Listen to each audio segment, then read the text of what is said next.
Feels like an absolutely defining moment in the La Liga title race, that, because if they hadn't won, it would have given hope to Real Madrid, a bruised Real Madrid side who play Athletic Club tomorrow. But as it is 7 points clear, it feels like a really big statement win for Barcelona. To keep that lead at the top of the table. Real Madrid still to play, and they face Athletic Club tomorrow. Barcelona, like I said, it really is incredible what they're able to do, but defensively is where you need to look at some of what they're doing, and their attack has really been saving them multiple times in this La Liga season. But a huge result for them to just further that gap on Real Madrid. Well, look, Stefano, I know we're not the experts. We've got our La Liga correspondent expert, Phil Kitromilides, who's going to be joining us to talk through the La Liga this season, because there are some incredible things to talk about. Phil, good to see you. Good evening, guys. Well, look, we've just seen it there. Rafinha steps up, 90 plus 5 minute. A huge moment for Barcelona. Yeah, it feels like an absolutely defining moment in the La Liga title race, that, because if they hadn't won, it would have given hope to Real Madrid, a bruised Real Madrid side who play Athletic Club tomorrow. But as it is 7 points clear, it feels like a really big statement win for Barcelona. Yes, a little bit of controversy with the penalty. Is it a penalty? I know that you might think it should be as a striker. Is it enough for VAR to get involved?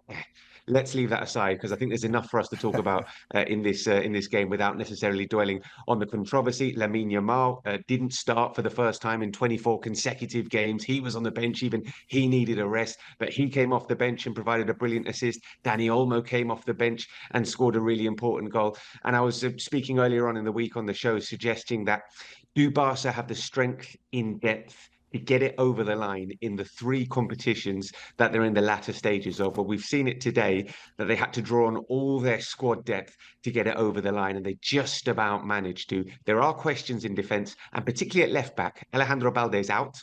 We think until the end of the month, maybe for longer. And Gerard Martin at left back, it's a downgrade. Let's put it like that. And the first two goals, I think, come down that left-hand side. He doesn't look as solid as Balde. He doesn't offer as much going forward. So there's weakness down that left-hand side. But, yep, great result for Barcelona. Really important. Thanks for joining us, Phil. You know, it really does seem, I mentioned earlier, that it seems like Barcelona just can't play a normal match. It almost seems like it's chaos every time they're on the pitch. Coming off of the emotion of that Champions League tie against Borussia Dortmund, are those defensive issues, are we going to kind of put them towards because of the emotion of the Champions League? Or is this something that will be a problem as they continue to try to compete for all of the trophies that they're going for? Hansi Flick wasn't happy at all after that midweek defeat to Borussia Dortmund. Yeah, they got through to the semi-finals of the Champions League for the first time in 7 years. Great. But they lost to Borussia Dortmund, and there was a bit of a wobble against Borussia Dortmund. So he wasn't very happy, and he won't be happy with his side conceding 3 goals today. He wasn't. We heard him speaking in the post-match press conference. He wasn't happy with that aspect. So there is work for his side to do. Listen, it's a work in progress. We saw at the start of the season, they were playing with this incredibly high line, which isn't as high anymore. But like I said, with Alejandro Balde out, he's a key member, and you could see that Celta Vigo were targeting the space behind Gerard Martin throughout the game. So that is an issue that he has to address. He said he might bring in Hector Fort to play left back to give Gerard Martin a bit of rest.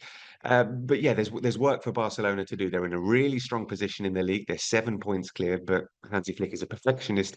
And at points in this game, when I was watching him on the touchline, he was absolutely furious with how his side defended, particularly that third Celta Vigo goal, when everybody's in the Celta Vigo heart and it's just a lump up the pitch and Borja Iglesias can run straight through. It's so naive, and those things have to change if Barcelona want to go and win the Champions League, because they've probably got enough of a cushion in La Liga now, probably. But in the Champions League, that kind of defending, you're not going to win the Champions League defending like that. Phil, things to fix at the back, but one of Hansi Flick's main men today, Lewandowski, gone down with what looks like a hamstring injury. That's going to be a huge blow for him. Yeah, and the what I'm hearing from Barcelona and around the camp is that they're pretty negative about it. It feels like it could be a tear, it could be a grade 1 tear, it could be 3 weeks out for Robert Lewandowski, which means no Copa del Rey final, which means no semi-final, first leg or second leg against Inter Milan, and racing to be back for the Clasico in La Liga on the 11th of May. So a real blow for Barcelona, with Lewandowski being by far and away their top scorer, and his stats there are absolutely ridiculous given the age that he's at. But he keeps scoring, keeps going, keeps playing as well. That's a huge number of minutes for a guy who's in his late 30s. But yeah, a really big blow. They do have Ferran Torres, who will replace him, but it's not the same as having Robert Lewandowski. All right, from Catalonia to the capital, let's move on to Real Madrid now. Obviously, we're not used to seeing them crash out of the Champions League after their so much success over the last several years. But now they're out and they're facing a massive deficit in La Liga. And now comes the comments or the thoughts from Carlo Ancelotti and the reports that he is going to be leaving the club at the end of the season. What's your take on the situation with Carlo? Because he's still technically in two competitions that he could win if they have some good performances against their rival Barcelona. Yet, Carlo Ancelotti almost seems like he's being pushed out a bit. What's your take on the situation? My take is that Carlo Ancelotti won't be the manager next season. Even winning La Liga won't be enough, I think, to save him from a change. I think a lot of people think that it's time for a change of an era.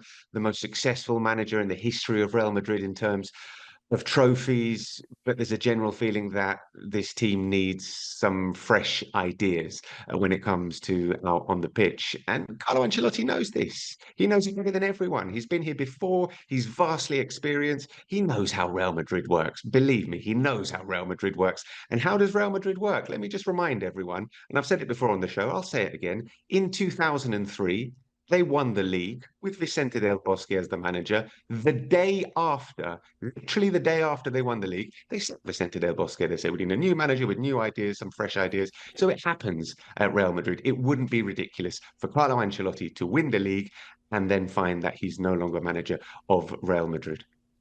Phil, you mentioned there Don Carlo. He definitely knew the pressure and the expectations of Madrid when he joined. But so will a new manager who comes in the summer. Who do you think that should be? I think it should be. Oh, well, people have been saying about Jurgen Klopp. I'm not sure he's actually a very good fit in terms of the difficult nature of working at Real Madrid. It's a very difficult club with a very demanding president and set of fans, and maybe Jurgen doesn't necessarily ideologically fit into the system, but who knows? Maybe he fancies a big challenge. Xabi Alonso is obviously the logical choice in terms of successor to Carlo Ancelotti, a former Real Madrid player, former Real Madrid coach in the youth academy, and it feels like he's been primed to take over. There is the Club World Cup in the summer, so who takes over interim? I think we might see Carlo Ancelotti leaving at the end of the season, maybe an interim coach like Santiago Solari, who's in the club and done that before, and then maybe someone like Xabi Alonso taking over after the Club World Cup. That would be my guess at what could potentially happen. Thanks, Phil.